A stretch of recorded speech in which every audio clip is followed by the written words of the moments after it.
Well, Ibrahim, I have not often been called too discreet. However, I can assure you that I got no instructions from Washington on this. I think you can safely say it's my style. Ambassadors differ one to the other, of course, in terms of their personal way of doing things. My own view is that most messages, when you're talking about diplomacy, if you want to be effective, you don't carry on your discussions in public. Most things, when it comes to an ongoing discussion about issues on which maybe you disagree, are best carried on in private, from when you're talking about government-to-government relations. Now, that said, I think that the public messaging of the United States has also been very clear, particularly in recent months, and so I don't think that there's been any lack of clarity in terms of where we stand on issues. As for the being received by ministers, I'm not sure I understand the question. I think I've had quite good access to ministers here in the course of my tour, for which I'm grateful. Obviously, you know, there is it's no secret that there is a considerable bureaucracy here. So it's not always easy to get things done. However, we persevere, and I think that I've been treated generally with given a considerable amount of access and treated with courtesy, so I appreciate that.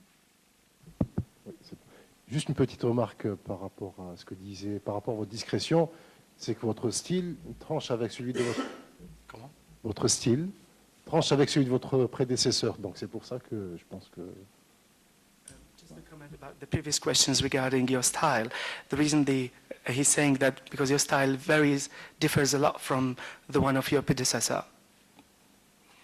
Well, my predecessor is a good friend of mine, and I'm sure that my style will differ from my successor also. Sûrement. Mon prédécesseur était... You'll just have to get used to it, I'm sorry. Well, not exactly. No, what I said, Farouk, was that everybody has their own style. Mine is different from my predecessor, and it will probably be different from my successor. So, yeah. Ça, c'était juste une petite remarque, c'est tout. C'était pas... Oui, oui. Voilà. Donc, ma question... C'est la question. Hier, Madame Clinton a annoncé,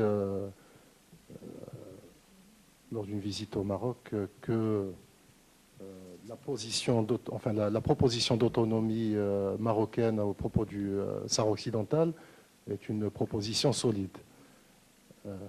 Est-ce que, ça c'est l'impression qu'on a, en tout cas personnellement que j'ai de l'extérieur, est-ce qu'il y a un réel consensus au sein de l'administration américaine à propos de cette question sahraoui? Parce que quand on discute avec certains responsables,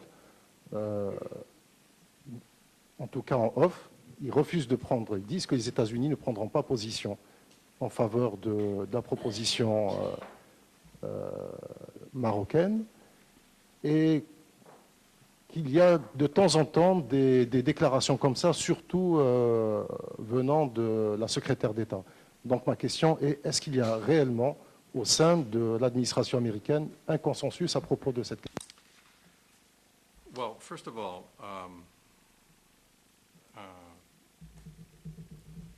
I think that first of all, there's no, the Secretary was stating U.S. policy as it's been for quite a while. There are, of course, always discussions within any administration on issues, but the policy has not changed, and the policy is that we support the efforts of the UN Secretary General and his personal envoy, Chris Ross, And we want and urge all the parties to negotiate and cooperate in good faith and without preconditions. And we hope that in the process they will arrive at a peaceful and sustainable and mutually agreeable solution.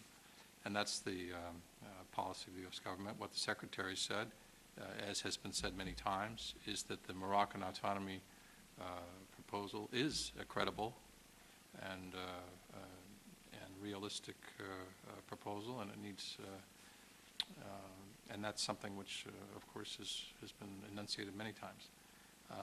But the policy of the government is, as she said, not changed, and it is that we support the efforts of the UN Secretary General. Et encore une autre question. Donc, nous sommes tous convaincus que les États-Unis mènent des guerres qui ne réussissent pas toujours. Donc, il reste des fiascos, des questions humanitaires dramatiques. Aujourd'hui, au nom de l'humanitaire, vous intervenez en Libye. Les alliés se perdent en conjoncture et en tir. Comment voyez-vous la sortie du bouclier libyen?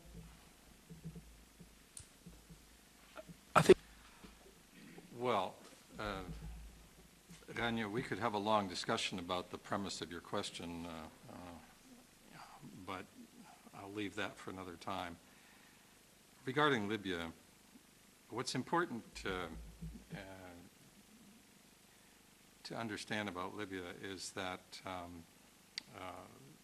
this is a situation that nobody wanted to see develop.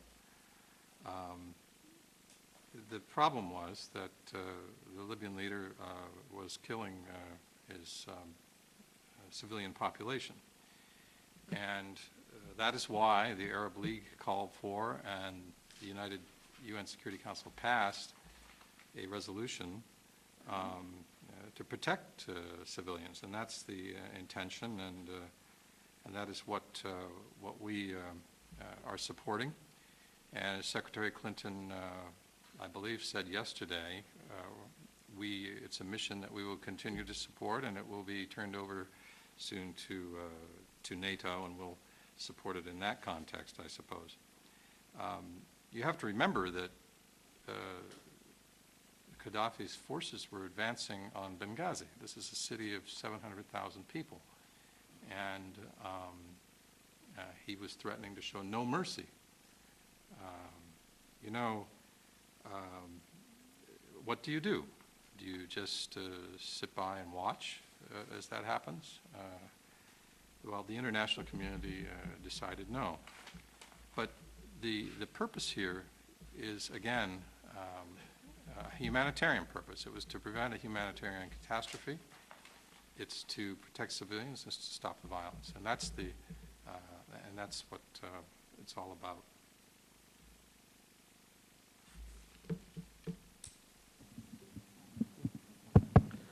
صباح الخير سعادة السفير. ذكرتم في مقدمة كلامكم أنه الجزائر صارت دولة كبيرة الآن من ناحية الجغرافيا ومن ناحية السكان وكذا. ما المطلوب من دولة كبيرة بالنسبة لأمريكا يعني؟ هذا السؤال الأول. السؤال الثاني، صحيح أنه جميل أنه نفكروا على المدنيين ولا نقلق على المدنيين كما في ليبيا أو حتى في اليمن ولا حتى في سوريا، ولكن أجمل أيضا أن نفكر في المدنيين الموجودين في بقع أخرى من العالم مثل فلسطين، مثل قطاع غزة تحديدا إلى آخره. هل هناك سياسة كيل بمكيالين؟ سؤال ثالث سعادة السفير، لاحظنا أنه فيه دول عظيمة كبرى يعني تسقط في ممكن أعمال انتقامية فردية، يعني فرنسا تهاجم ليبيا على أساس أنه القذافي هدد إلى آخره. هذا في 1830 نفس الشيء فرنسا هددت الداي حسين بحادثة ليفانتاين المشهورة، فلما جاءت باش تأدب الداي أدبته 132 سنة يعني. فالشعوب العربية ممكن تطرح السؤال هذا: لماذا الدول الكبرى تسقط دائما في أخطاء قرارات شخصية يعني انتقامية أكثر منها خوف على الديمقراطية أو حماية المدنيين؟ شكرا سعادة السفير.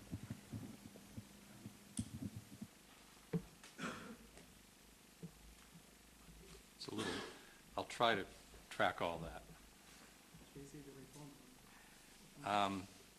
Well, first of all, on what's the significance of the fact that Algeria is a big country. The only point I was trying to make is that Algeria is an important country, not just that it's big in population or big in area. Algeria is important because of the influence that it has and the importance of what happens here for a wider area. And so that's why, one reason why, I think Algeria deserves special attention by us. I have tried in that regard to get people to come here more often, and the reason is that I think that it's really only by personal contact that you can feel the way people feel about issues. It's very difficult to get an accurate idea about a country or a region by, however good the journalist is, reading about it in the abstract. You know, it's much more different if you come and have a personal, direct experience of the situation and the way people feel about it, which you can hear in the way it's described and talked about. So that, I guess, is how I would answer the first question. The second question, you know, I've had this question many times throughout my career because I've spent most of my career in the Middle East. Part of that career I've spent in Lebanon. I spent it in Syria.